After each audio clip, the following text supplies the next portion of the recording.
ਜੇਕਰ ਮੌਸਮ ਦੀ ਗੱਲ ਕਰੀਏ ਤਾਂ ਮੌਸਮ ਲਗਾਤਾਰ ਗਰਮ ਹੁੰਦਾ ਜਾ ਰਿਹਾ। ਮਈ ਮਹੀਨੇ ਦੀ ਹਜੇ ਸ਼ੁਰੂਆਤ ਹੋਣ ਵਾਲੀ ਹੈ, ਪਰ ਮੌਸਮ ਲਗਾਤਾਰ ਗਰਮ ਹਵਾਵਾਂ ਜਿਹੜੀਆਂ ਚੱਲ ਰਹੀਆਂ ਤੇ ਆਮ ਲੋਕਾਂ ਦਾ ਕਿਤੇ ਨਾ ਕਿਤੇ ਜੀਣਾ ਮੁਹਾਲ ਹੋਣਾ ਸ਼ੁਰੂ ਹੋ ਗਿਆ।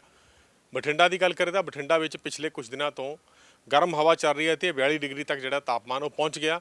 ਤੇ ਆਉਣ ਵਾਲੇ ਸਮੇਂ ਵਿੱਚ ਕਿਸ ਤਰੀਕੇ ਦਾ ਮੌਸਮ ਰਹੂਗਾ, ਲੋਕ ਕਿਸ ਤਰੀਕੇ ਦਾ ਧਿਆਨ ਰੱਖਣ, ਸਾਡੇ ਨਾਲ ਖਾਸ ਤੌਰ ਤੇ ਗੱਲਬਾਤ ਕਰਨ ਵਾਸਤੇ ਬਠਿੰਡਾ ਦੇ ਮੌਸਮ ਵਿਗਿਆਨੀ ਰਾਜਪਾਲ ਜੀ ਨੇ, ਇਹਨਾਂ ਨਾਲ ਗੱਲ ਕਰਦੇ ਹਾਂ। ਰਾਜਪਾਲ ਜੀ, मौसम बहुत गर्म हो गया, कितना टेम्परेचर ਹੁਣ ਚੱਲ ਰਿਹਾ ਜੀ लगातार? जैसे कि आपने पूछा, तापमान इस समय ना 42 डिग्री सेंटीग्रेड के आसपास चल रहा है बत्तोबत्त तापमान। और पिछले 2-3 दिनों से लगभग 42 को टच कर गया है। और आने वाले, अगर हम बात करें 2-3 दिनों में, तो आने वाले 2-3 दिनों में भी इस तरीके के तापमान रहने के चांसेस हैं, 42 डिग्री सेंटीग्रेड। उसके बाद 1 मई के बाद थोड़ी बदलवाई के चांसेस हैं और लाइट रेन के चांसेस हैं, बहुत हल्की रेन के। इसके अलावा तेज़ हवा भी चलने के चांसेस हैं, हनेरी जिसकी गति लगभग 30 से 40 किलोमीटर प्रति घंटा हो सकती है।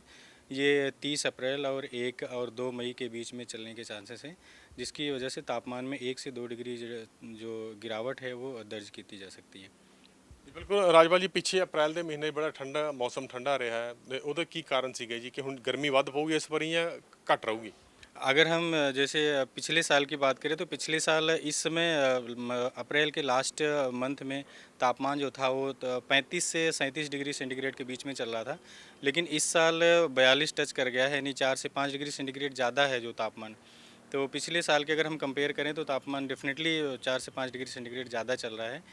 और अगर हम पिछले साल की बात करें तो जो तापमान था वो मई के महीने में लगभग 26-27 मई के आसपास 47.5 डिग्री टच कर गया था, जो पिछले 20 सालों में सबसे ज़्यादा था। तो इस बार भी गर्मी के चांसेस उतने ही हैं, ज़्यादा गर्मी के चांसेस हैं। लेकिन फ़िलहाल तो अभी जो 42 के आसपास ही चल रहा है तापमान ਜੀ ਪਿਛਲੇ ਵਾਰ ਬਿਲਕੁਲ ਸਾਡੇ ਯਾਦ ਹੈ ਰਿਕਾਰਡ ਟੁੱਟਾ ਸੀਗਾ 20 ਸਾਲਾਂ ਦਾ, ਬਠਿੰਡਾ ਦੇ ਵਿੱਚ ਬਹੁਤ ਗਰਮੀ ਪਈ ਸੀ। ਇਸ ਵਾਰ ਉਹ ਜੀ ਸਿਚੁਏਸ਼ਨ ਬਣ ਸਕਦੀ ਹੈ ਜੀ ਗਰਮੀ ਦੀ? बिल्कुल बन सकती है जी। गर्मी तो जैसे अभी जो मैंने बताया कि इस समय ही 4 से 5 डिग्री तापमान जो है वो ज़्यादा चल रहा है। तो आने वाले जो अगले 15 दिन के बाद की बात करें तो तापमान बिल्कुल ज़्यादा हो सकता है।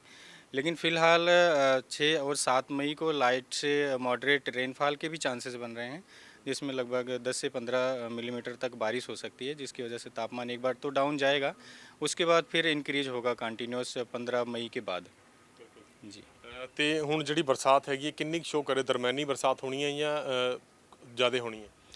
अगर हम 1 मई की बात करें तो ये तो बहुत ही हल्की बारिश है, 2 से 3 मिलीमीटर तक हो सकती है। लेकिन 6 से 7 मई के बीच में चांसेस हैं, ज़्यादा प्रोबेबिलिटी है बारिश की, जिसमें 10 से 15 मिलीमीटर बारिश हो सकती है। ਇਹ ਜਿਹੜੀ ਗਰਮੀ ਇੱਕੋਦਮ ਵੱਧ ਜਾਂਦੀ ਹੈ, ਮੌਸਮ ਫਿਰ ਠੰਡਾ ਹੋ ਜਾਂਦਾ ਹੈ, ਇਹ ਕੀ ਕਾਰਨ ਕੀ ਹੁੰਦਾ ਜੀ ਇੱਕੋਦਮ ਚੇਂਜ ਹੋ ਜਾਂਦਾ ਮਤਲਬ? ये जैसे कि वेस्टर्न डिस्टर्बेंस है, बीच बीच में आ जाता है, सक्रिय हो जाता है, जिसको हम मानसून तो नहीं कहते हैं, ये पश्चिमी विक्षोभ बोलते हैं। इसकी वजह से जो हवाएं हैं थोड़ी सी ठंडी चलने लगती हैं, पहाड़ों की साइड से आने लगती हैं, तो जिस वजह से थोड़ा मौसम ठंडा हो जाता है। और जब पश्चिमी विक्षोभ जब सक्रिय नहीं होता है तो अचानक फिर तापमान में फिर बढ़ोतरी हो जाती है, बढ़ जाता है तापमान। ਤੇ ਪਿਛਲੇ ਸਾਲ ਜਿਵੇਂ ਰਿਕਾਰਡ ਟੁੱਟਿਆ ਸੀਗਾ ਤੇ ਇਸ ਵਾਰ ਵੀ ਗਰਮੀ ਜਿਹੜੀ ਹੈ ਆਪਾਂ ਕਹਿ ਸਕਦੇ ਹਾਂ ਮਈ ਦੇ ਜਾਨੀ 15 ਤਰੀਕ ਤੋਂ ਬਾਅਦ ਗਰਮੀ ਪੂਰੇ ਚਰਮ ਤੇ ਹੋਊਗੀ?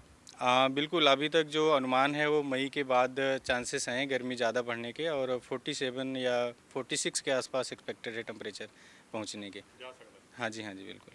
ਤੇ ਬਿਲਕੁਲ ਤੁਹਾਡਾ ਕੀ ਸੁਝਾਅ ਹੈ, ਕਿਉਂਕਿ ਨਰਮਾ ਬੀਜਣਾ ਕਿਸਾਨਾਂ ਨੇ ਤੇ ਕਿਸ ਤਰੀਕੇ ਦਾ ਖੇਤੀ ਤੇ ਅਸਰ ਪੈ ਸਕਦਾ? जैसे मैंने बताया कि अभी हनेरी चलने वाली है, तो किसान भाई से ये सलाह है किसान भाइयों को कि जल्दी से जल्दी, अगर अभी कनक की अगर हार्वेस्टिंग नहीं हुई है, थ्रेसिंग नहीं हुई है, तो जल्दी से जल्दी 2-3 दिन के अंदर कंप्लीट कर लें, ताकि जो 6 और 7 मई को लाइट टू मॉडरेट रेन के चांसेस बन रहे हैं, वो काटन की बिजाई जो होनी है उसमें वो मदद कर सके।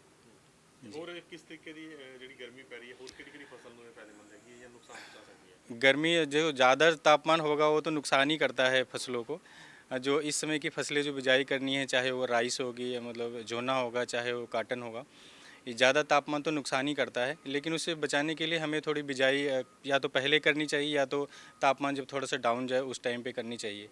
ਲੋਕਾਂ ਨੂੰ कदों तक राहत मिल सकती है इस गर्मी? अभी फ़िलहाल तो अगर बात करें तो 15 मई के आसपास तक तो ठीक है, तो तापमान इतना कुछ ज़्यादा नहीं है, 42-43 डिग्री सेंटीग्रेड के आसपास एक्सपेक्टेड है। लेकिन उसके बाद जो ज़्यादा है तो लोगों को यही गुजारिश है कि वो ज़्यादा से ज़्यादा वाटर की ड्रिंकिंग करें और बाहर ना निकले। वैसे भी कोरोना बीमारी जैसे चल रही है, लॉकडाउन चल रहा है, तो बाहर बिल्कुल ना निकले और आपकी सेहत भी ठीक रहेगी उसकी वजह से, और आप गर्मी से भी बचे रहेंगे। जी, थैंक यू। ਸੋ ਇਸ ਸਨ ਮੌਸਮ ਵਿਗਿਆਨੀ ਰਾਜਪਾਲ ਜੀ, ਜਿਨ੍ਹਾਂ ਨੇ ਦੱਸਿਆ ਕਿ 15 ਮਈ ਤੱਕ ਜਿਹੜਾ ਮੌਸਮ ਹੈ ਉਹ ਠੀਕ ਰਹੂਗਾ। ਮਤਲਬ ਜ਼ਿਆਦਾ ਠੀਕ ਨਹੀਂ, ਕਿਉਂਕਿ 1 ਤਰੀਕ ਨੂੰ ਹਲਕੀ ਬਰਸਾਤ ਹੈਗੀ ਹੈ। ਉਸ ਤੋਂ ਬਾਅਦ ਜੇਕਰ 15 ਮਈ ਦੀ ਗੱਲ ਕਰੀਏ ਤਾਂ 15 ਮਈ ਤੋਂ ਬਾਅਦ ਗਰਮੀ ਪੂਰੇ ਚਰਮ ਤੇ ਹੋਗੀ। ਪਿਛਲੇ ਸਾਲ ਵੀ ਬਠਿੰਡਾ ਦੀ ਗੱਲ ਕਰੀਏ ਤਾਂ ਬਠਿੰਡਾ ਵਿੱਚ 20 ਸਾਲਾ ਰਿਕਾਰਡ ਟੁੱਟਾ ਸੀ, 47 ਡਿਗਰੀ ਤੱਕ ਟੈਂਪਰੇਚਰ ਜਿਹੜਾ ਪਹੁੰਚ ਗਿਆ ਸੀ। ਤਾਂ ਇਸ ਵਾਰ ਵੀ ਲੋਕ ਕਿਤੇ ਨਾ ਕਿਤੇ ਗਰਮੀ ਤੋਂ ਬਚ ਨਹੀਂ ਪਾਣਗੇ। ਗਰਮੀ ਨੇ ਇੱਕ ਵਾਰੀ ਫੇਰ ਆਪਣਾ ਰੂਪ ਦਿਖਾਣਾ ਹੈ। ਇਸ ਕਰਕੇ ਕਿਸਾਨਾਂ ਨੂੰ ਵੀ ਇਹਨਾਂ ਨੂੰ ਸੁਝਾਅ ਦਿੱਤਾ ਕਿ ਜਿਹੜੀ ਆਪਣੀ ਫਸਲ ਹੈਗੀ ਹੈ ਨਰਮੇ ਦੀ ਜਾਂ ਕਣਕ ਦੀ, ਜਿਹੜੀ ਹੋਣ ਵਾਲੀ ਸੈਟਿੰਗ, ਖੇਤ ਸੈੱਟ ਹੋਣ ਵਾਲਾ, ਤਾਂ ਉਹ ਲਗਾਤਾਰ ਕਿਸਾਨ ਕਰ ਲੈਣ, ਕਿਉਂਕਿ ਗਰਮੀ ਜਿਹੜੀ ਹੈ ਇੱਕ ਵਾਰ ਪੂਰੇ ਚਰਮ ਤੇ ਪਊਗੀ ਤਾਂ ਲੋਕ ਵੀ ਕਿਤੇ ਨਾ ਕਿਤੇ ਇਸ ਗਰਮੀ ਤੋਂ ਤਰਾਹੀ ਕਰਨਗੇ। ਕੈਮਰਾਮੈਨ ਸ਼ਪਿੰਦਰ ਦੇ ਨਾਲ ਅਮਿਤ ਸ਼ਰਮਾ।